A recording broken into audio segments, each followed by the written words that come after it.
Damos inicio al debate en Razón de Estado.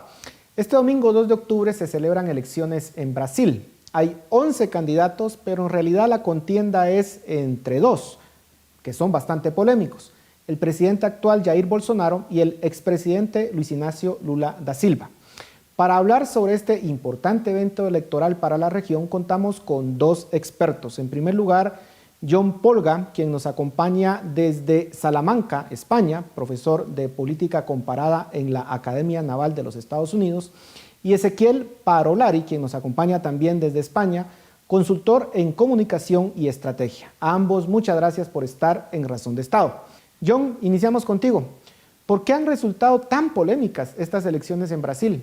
Incluso se tienen registros de 3 asesinatos entre simpatizantes de los dos principales contendientes. ¿Por qué tanta polarización en ese país? Buenos días, Paul. Los dos principales candidatos, Lula da Silva y Jair Bolsonaro, son las figuras más polarizadoras de la política brasilera. Esta votación se ha visto como, digamos, una contienda existencial entre el autoritarismo y la democracia, ¿sí? Y ahora son los simpatizantes de los candidatos los que se están atacando unos a otros, creando una nueva atmósfera de miedo en el país. Entonces estamos hablando de un país que se ha vuelto más polarizado ahora que hace 4 años, que hace 8 años, que hace 12 años. Ezequiel, todo apunta a que Lula ganaría estas elecciones. Incluso podría ganar en primera vuelta, según algunas encuestas. ¿Por qué goza de tanta popularidad Lula, incluso después de haber sido acusado y condenado por corrupción? Muchas gracias, antes que nada, por la invitación. Digamos, el electorado brasilero hoy en día lo que vive es un deseo de futuro por un pasado fructífero que fue. Es una añoranza del pasado. Pero como les mencionaba anteriormente, la elección en Brasil es una de las más importantes, yo creo que en la última década, y lo que va a asignar es una confrontación geopolítica. Y cuando hablo de geopolítica me refiero al avance de la derecha y de la izquierda en América Latina y de la derecha a nivel mundial. Tenemos fenómenos como Donald Trump, como Javier Milei en Argentina, como el propio Bolsonaro en Brasil, Víctor Orbán en Hungría, el avance de la derecha hoy en día de lo que fue en Suecia, Giorgia Meloni en Italia. Entonces, lo que se vive es un clivaje ultraderecha e izquierda que es tan importante geopolíticamente hablando, porque es una confrontación también de Estados Unidos, China, Rusia como aliados. Entonces es una elección importantísima a nivel mundial. Entonces, claro, digamos, cuando el clivaje está tan marcado, la elección está tan polarizada y tan radicalizada, es cuando vemos estos fenómenos, como mencionaban anteriormente, de muertos, los candidatos tienen que usar chalecos antibalas. Entonces son situaciones tan, digamos, polarizadas y excesivas que es muy difícil de definir hacia dónde va esta campaña, pese a que ha sido la campaña electoral con mayor cantidad de encuestas, creo que en la historia de todas las elecciones en Brasil. Pero Ezequiel, solo profundizando un poco, ¿qué mensajes ha dado Lula para ganarse de nuevo el corazón de los brasileños? ¿O es que nunca perdió terreno dentro del corazón del votante brasileño? ¿Cómo lo ves? Claro, lo que se vive, que es como lo que mencionaba anteriormente, ¿no? Uno cuando vota electoralmente hablando, hay 3 sentimientos que mueven el voto: el miedo, el castigo y la esperanza. Entonces, por un lado, Bolsonaro lo que apela es a el miedo, ¿no? Lula pacta directamente con el Partido Comunista Chino, Lula es amigo directo de Ortega en Nicaragua. Entonces, es muy importante también la religión en Brasil. Dice Bolsonaro en su discurso del miedo, dice que Lula va a cerrar iglesias evangelistas. Entonces, por un lado tenemos esa polarización. Por el otro, Lula lo que apela es a una esperanza, a lo que un pasado que fue fructífero en sus últimos 8 años de mandato, donde Brasil creció, Brasil fue fructífero, se ganaron derechos, etcétera, etcétera, etcétera. Entonces se apela a esa esperanza de que Brasil va a volver a ser el Brasil que fue en el pasado, en el futuro. Ahora, algo muy importante que es lo que yo creo que es lo que más hay que resaltar, y es que Bolsonaro no la tiene para nada sencillo, no la tiene para nada fácil, y ya ha acusado de que va a aceptar las elecciones si es que son transparentes. Entonces ahí hay que ver qué son las elecciones transparentes para él. Ya mete el atisbo de la transparencia en las elecciones. Entonces ahí hay que ver, es muy difícil hacia dónde va a ir la elección. Y vamos a hablar de eso en un momento. Pero mientras tanto, John, analicemos ahora a Jair Bolsonaro, que se ha quedado muy atrás respecto de Lula. En algunas encuestas la diferencia de intención de voto es de hasta 16 puntos porcentuales. ¿Qué hizo mal Bolsonaro en su gobierno luego de haber gozado de relativa alta popularidad? Absolutamente todo. Jair Bolsonaro fue electo con un mandato de cambio y como un candidato anticorrupción.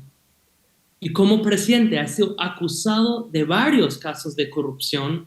Sus hijos han sufrido acusaciones de corrupción y se ha vuelto parte del status quo que él tanto oponía como candidato. Ahora se ha vuelto parte de ese mismo status quo, ¿sí? Entonces tenemos por un lado una corrupción genérica que ha sido una plaga en la política brasilera en los últimos 12 años, ¿sí? Segundo, la negligencia criminal en su respuesta a la pandemia de COVID, su negación a medidas muy sensatas de usar mascarilla, de vacunarse, etcétera, ¿sí? Y tres, la manipulación activa de las redes sociales, la activación de bots y una especie de guerra en las redes y en la retórica beligerante en los medios, ¿sí? Y últimamente en su campaña, ¿sí? Eso ha alimentado el rencor ya existente en la sociedad brasilera. Hace 4 años instó a sus seguidores a disparar a la petrolera, es decir, a los seguidores del Partido de los Trabajadores. Ya estamos viendo hoy en día los resultados de esa retórica, ¿no? De esos insultos, ¿no? Sin embargo, el tema más contundente para los votantes es el tema más contundente siempre en las elecciones, y eso es la economía y el mal manejo en los ojos de muchos votantes de la economía de parte del gobierno de Bolsonaro, ¿sí? El país en este momento está viviendo una inflación vertiginosa y un aumento muy fuerte en el costo de la vida. Y para muchos votantes quieren el cambio. Y como dijo Ezequiel, están apelando al pasado bajo Lula da Silva cuando vivían mejor que ahora. Y en esa línea, Ezequiel, en el primer mandato de Lula, pues como ya ustedes lo han indicado, pues él tuvo la suerte de contar con una enorme bonanza económica por los altos precios de las materias primas y eso le facilitó mucha popularidad. Pero ¿cómo sería un segundo mandato de Lula? ¿Procuraría hacer cambios radicales en Brasil o caería su popularidad rápidamente como está pasando con varios presidentes en la región, incluido Boric? Es interesante tu pregunta y hay que analizarlos en términos quali y cuantitativos. ¿A qué me refiero con esto? Lo siguiente. América Latina hoy vive una crisis de representación. Vive una crisis absoluta y profunda de apatía hacia la clase política. ¿Qué significa esto? Que a la ciudadanía no le importa, datos del Latinobarómetro 2021, a la ciudadanía no le importa que sus problemas sean resueltos siempre y cuando le dé soluciones. Es decir, que no le importaría que un gobierno de extrema derecha o un gobierno totalitario o un gobierno no democrático resuelva sus problemas siempre y cuando resuelva sus problemas. Entonces, lo que estamos viviendo es, no hay un péndulo izquierda-derecha en América Latina. Lo que hay es, él no me soluciona mis problemas, o ella, presidente, no me soluciona mis problemas. Bueno, necesito un cambio urgente porque mis demandas, mis problemas, tienen que ser solucionados inmediatamente. Entonces, por eso vivimos estos cambios. Son críticas a los gobiernos, son críticas a los oficialismos. Por eso esta elección, como mencionaba el compañero John, es un plebiscito absoluto hacia el gobierno de Bolsonaro, y Bolsonaro no lo ha hecho bien. Como no lo ha hecho bien, la ciudadanía exige un cambio rotundo, inmediato. ¿Por qué?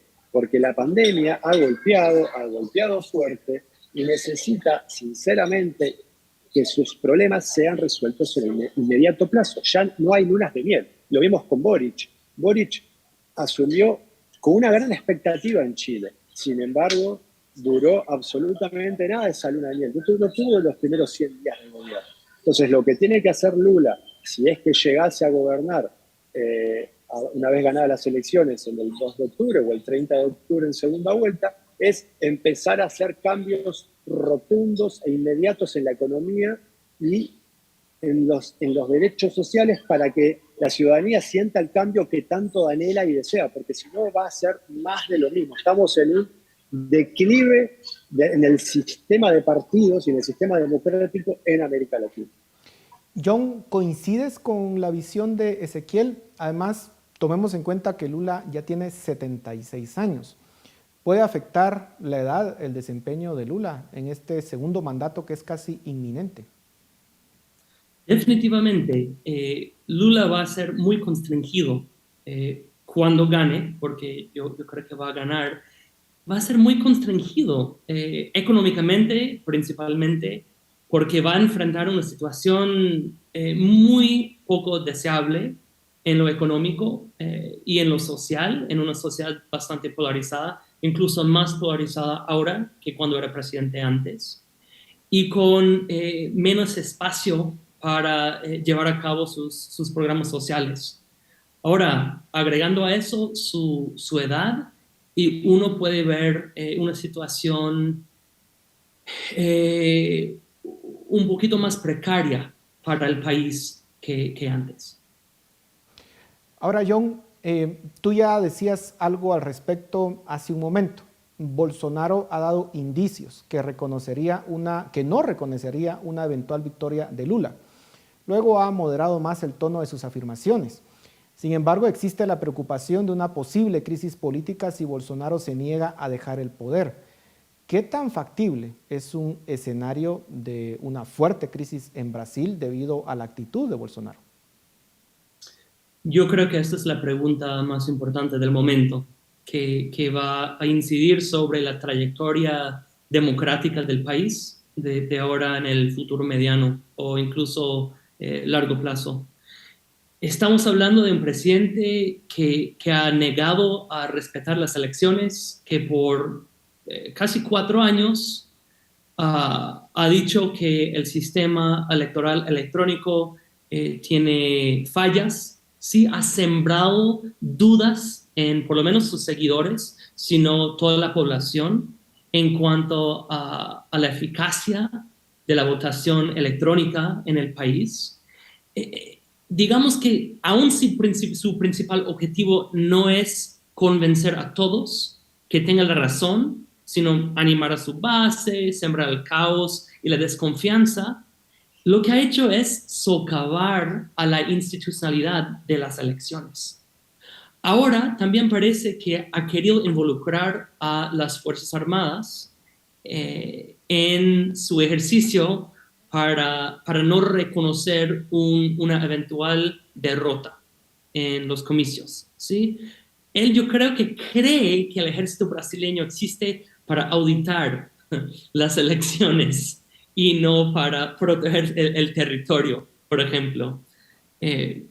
Dicho todo eso, yo soy medio optimista y dado las pistas que hemos visto, no me parece probable que los militares intervengan en su nombre. Yo creo que ellos tienen muy claros sus intereses y prefieren usar su poder bajo cualquier presidente para evitar una rendición de cuentas, para reducir la supervisión civil y proteger a sus propios intereses institucionales. ¿Sí? Sin embargo, ha sembrado mucha tensión y mucha, nuevamente, polarización en el país. Ezequiel, ¿tú cómo lo ves? ¿Crees que va a ser, como lo describe John, que al final va a ser una transición pacífica del poder? Son escenarios muy inciertos, se plasma mucho la incertidumbre, concuerdo 100% con John. Lo anecdótico del caso es que Bolsonaro en la década del 90 estaba en contra de la papeleta e instaba a que haya una elección en términos no electrónicos, y ahora está en contra de lo que él mismo propiciaba en la década del 90, ¿no? Entonces, lo que se vive es absolutamente una degradación de la institucionalidad. También hay que entender el proceso militar. Brasil, rápidamente, para no ahondar, Brasil desde el 64 al 85 vivió una dictadura militar de 21 años y los militares nunca se fueron del poder.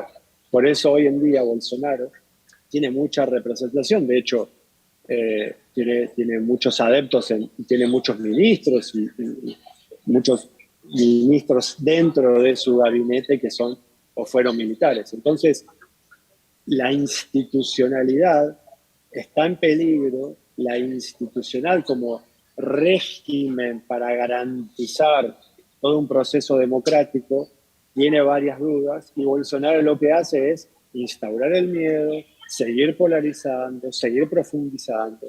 Yo no quiero ser catastrófico, digamos, lo que digo es evitemos lo que pasó en Estados Unidos con la toma del Capitolio, ¿no? Ahora, ya me queda muy poco tiempo y quisiera preguntarles a ambos, empezando contigo, John, ¿qué pasó con la lucha contra la corrupción en Brasil? ¿Por qué hoy vuelve al poder un presidente que estuvo en prisión por corrupción? ¿Está condenada la región a seguir hundida en la corrupción? ¿Qué pasa con el votante latinoamericano? Porque sin duda alguna Bolsonaro lo ha hecho mal, pero Lula, pues al final fue acusado y pasó en prisión varios meses por un tema de corrupción. ¿Qué pasa con ese tema en la región? Claro, Lula estaba en prisión y según sus seguidores fue un caso politizado. Es decir, la gente que amaba a Lula sigue diciendo que fue una injusticia de parte del gobierno el gobierno de Temer y sobre todo el fiscal del estado. Y obviamente la gente que opone a Lula apela a la corrupción que hubo bajo su gobierno, ¿no? Lo que se reveló en el caso de Lava Jato, que digamos, de lo que sabemos, puede ser el caso de corrupción más grande a nivel global en la historia, ¿sí? Y no hay casi nadie en la política brasilera que no ha sido tocada o implicada en un escándalo de corrupción. Incluso las comisiones de ética del mismo Senado brasilero estaban llenos de individuos acusados de corrupción. Es decir, es muy difícil encontrar un político brasilero que no ha sufrido una acusación. Algo horrible y sumamente grave, ¿no?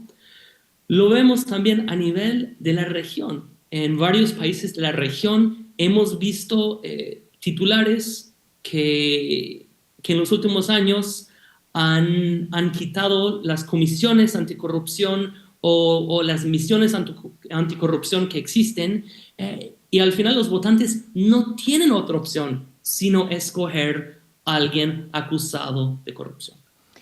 Ezequiel, en 30 segundos, ¿cuál es tu opinión? Nosotros cuando encuestamos en las campañas electorales en América Latina, la gente te dice, robó, pero hizo. Entonces, ese es un flagelo tremendo, tremendo, porque es lo que mencionábamos anteriormente, ¿no? Es el deseo de un pasado fructífero, de cosas que se hicieron, de transformaciones que se hicieron, con la añoranza de que ese futuro va a ser mejor. Entonces, se asimila, se acepta la corrupción con tal de que las cosas efectivamente se cambien. Entonces ahí tenemos graves problemas para la democracia y es lo que los políticos tienen que empezar a cambiar, tienen que empezar a hacer transformaciones reales con la ciudadanía, transparencia, rendición de cuentas y mucha participación ciudadana. Muchas gracias. Sin duda, estamos en un escenario muy complicado para América Latina, pero en un segundo, cada uno de ustedes, ¿Lula gana en primera vuelta o hay segunda vuelta? ¿John? Creo que segunda vuelta. ¿Ezequiel? Sí, yo creo que hay segunda vuelta. Sí, bueno, muchísimas gracias a ambos por su análisis y a ustedes en casa, muchas gracias por su atención. Nos vemos la próxima semana.